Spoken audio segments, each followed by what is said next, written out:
ఏమైనా చర్య. మరొకసారి బీజేపీ పార్టీ వాళ్ళ పార్టీ ఆఫీసులలో కరపత్రాలు ఉంటాయా, కర్రలు ఉంటాయా? కరపత్రాలు పెట్టుకుంటారా ఆఫీసులల్లో, కర్రలు పెట్టుకుంటారా? అంటే ఇంత దుర్మార్గంగా వీరు ఏమనుకుంటారు అంటే మేము ఏం చేసినా చెల్లుతుంది, మేము ఏం మాట్లాడినా చెల్లుతుంది. ప్రజాస్వామ్య పక్షంలో రాజ్యాంగబద్ధమైన వ్యవస్థలో ఎవరైనా ఏమని అనొచ్చు, మేమంటే కూడా పడాలి, మేము కొడితే పడాలి, మేము లాఠీలతో కొడితే పడాలి, మేము తుడాలతో కొడితే పడాలి అనుకుంటే ఇది రాజ్యాంగబద్ధమైన వ్యవస్థ. ప్రశ్నించే హక్కు, పోరాడే హక్కు, హక్కును సాధించుకునే ప్రతి ఒక్క నిర్మాణం రాజ్యాంగం అంబేద్కర్ కల్పించారు.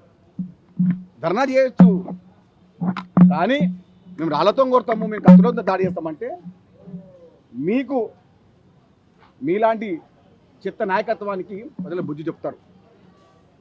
ఒక మీడియా ప్రతినిధి దారుణంగా దాడి చేసి, నాకు తెలిసిన రీసెంట్లీ వాళ్ళ పాపను బాబు పుట్టారంట. ఏమైనా అయిపోతే ఎవరు? తీవ్రంగా గాయపడిన వ్యక్తికి ఏమైనా అయిపోతే ఎవరు కారణము? అంటే అలాంటి దుర్మార్గంగా బీజేపీ అధ్యక్షుడు దాడి చేయమని చెప్తున్నాడు. రామచంద్రరావు గారు మిమ్మల్ని గుర్తుపట్టరు ఎవరు, అయినా కానీ మీరు దాడి చేయండి. మీలాంటి అసమర్థ నాయకత్వానికి దీని తప్ప ఇంకేమొస్తుందో చెప్పండి.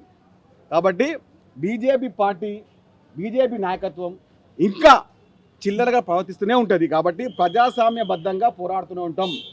జర్నలిస్ట్ కుటుంబానికి కాంగ్రెస్ పార్టీ అండగా ఉంటుంది, ముఖ్యమంత్రి రేవంత్ రెడ్డి గారు అండగా ఉంటారు, మా అధ్యక్షుడు మహేష్ కుమార్ అండగా ఉంటారు.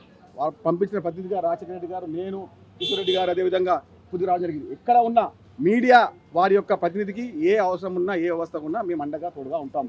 కానీ బీజేపీ నాయకత్వం ఇంకా సిగ్గుమాల మాటలు మాట్లాడకండి, సిగ్గు లేని మాటలు మాట్లాడకండి, సిగ్గు తప్పిన మాటలు మాట్లాడకండి. జర్నలిస్ట్ కుటుంబానికి, జర్నలిస్ట్ యొక్క వ్యవస్థకి ఇదేనా మీరు ఇచ్చే గౌరవం? మీ పార్టీ ఆఫీసులలో కర్రలు బాంబులు పెట్టుకొని చూస్తారా? చిల్లర మాటలు బంద్ చేయండి బీజేపీ నాయకులారా. ప్రజాస్వామ్యబద్ధంగా 22 లక్షల మంది ఢిల్లీలో రాజధానిలో ధర్నా చేస్తూ ఉంటే మీరు ఇక్కడికి వచ్చి మేము దాడి చేస్తాం, గాంధీభవన్ పుట్టేస్తామంటే, గాంధీభవన్ పుట్టడం అంటే పోచమ్మ గుడి ముందు పొట్టేలు ఉరగడమే. బీజేపీ చెప్తూ ఒకటే మాట, గాంధీభవన్ ధర్నా అంటే పోచమ్మ గుడి ముందు పొట్టేలు పోవడమే. అది మర్చిపోకండి, చిల్లర మాటలు బంద్ చేయండి. మా యొక్క పక్షం ఏంది? ప్రతిపక్ష నాయకులు నీట్ సంబంధించిన పరీక్షలో చాలామంది కుటుంబాలు రోడ్డున పడ్డాయి, ఇబ్బందులు పడ్డాయి, చనిపోతూ ఉన్నారంటే దానికి మేము అడగొద్దా? ప్రశ్నించొద్దా? ధర్నాలు చేయొద్దా? హక్కును కాపాడొద్దా? దుర్మార్గంగా మాట్లాడుతూ ఉన్నారు. బర్గర్లు తిని ధర్నా ఇస్తూ అంటున్నారు. 22 రోజులు మీ కళ్ళ ఏం పెట్టుకున్నారు? గాడిద పళ్ళు దొంబిర్రా? దుర్మార్గంగా మాట్లాడకండి. ప్రతిపక్షంలో ఉన్నామని చెప్పి మేమే ఊకం కాదు, ప్రజాస్వామ్య పక్షం మాది. ప్రజాస్వామ్య హితమే కాంగ్రెస్ పార్టీ. కొట్లాడుతూనే ఉంటాం, పోరాడుతూనే ఉంటాం, యువజన పక్షాన్ని ఉంటూనే ఉంటాం.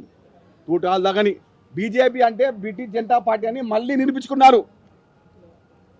కాంగ్రెస్ పార్టీ గాంధేయ పార్టీ, గాంధేయ వాదం యొక్క పార్టీ. ఎన్ని తూటాలు వచ్చినా, ఎన్ని కర్రలు మాపై ఎదిగినా యువత పక్షాన్ని మేము పోరాడుతూ ఉంటాం. ధన్యవాదాలు.